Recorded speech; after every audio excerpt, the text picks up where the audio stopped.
have 5 children, 2 of whom died in a car accident in 1996.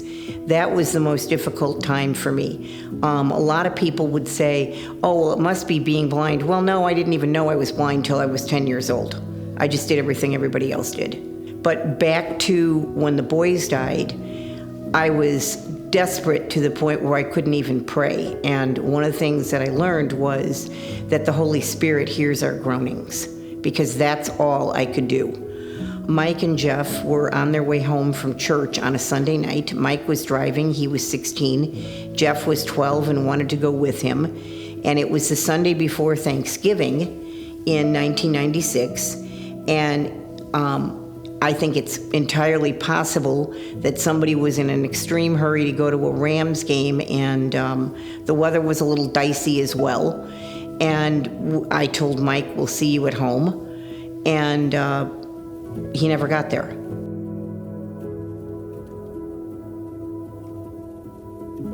So Don went to look for them and found lights by 44 and Laclede Station, and they had gone off the highway and hit a tree.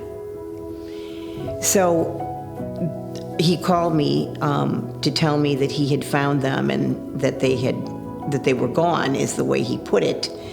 And I gasped, needless to say.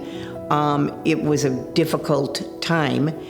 Prayer is, I believe, what saved me, but more than that, and in addition to that, was the support system that I still experience today. I always said, that if anything happened to one of my kids, you might as well put me in a padded cell and throw away the key. But you didn't. No, I didn't, and it's because of the relationship with Jesus and with the Lord that I could say, I really need you. Or sometimes I would just say, oh God, please help me.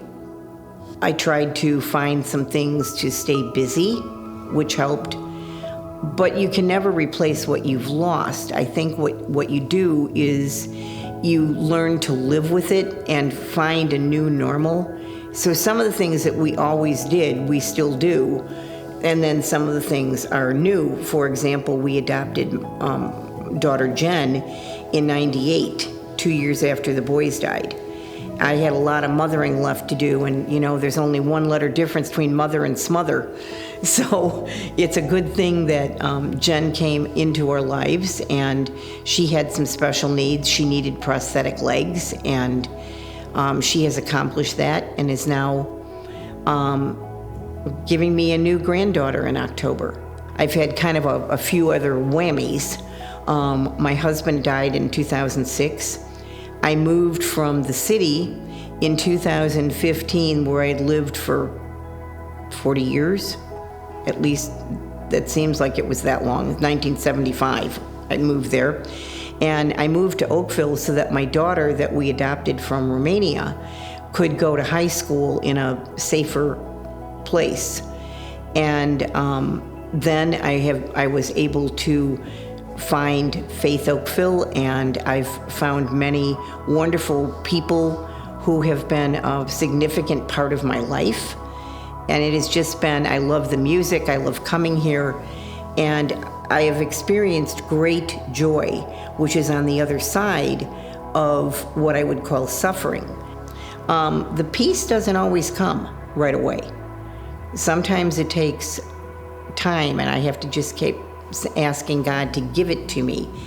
But as we release our burdens of fear and concern, that's when I have found that peace comes. My latest challenge is to deal with triple-negative breast cancer, which was quite a shock for me. And the first several days were a mess because I had no plan. But now I have a plan, and I know really who is in charge of that plan. I just know that God's going to take care of things. And I would like to control things and be in the driver's seat. But every time I try to do that, God has a better plan.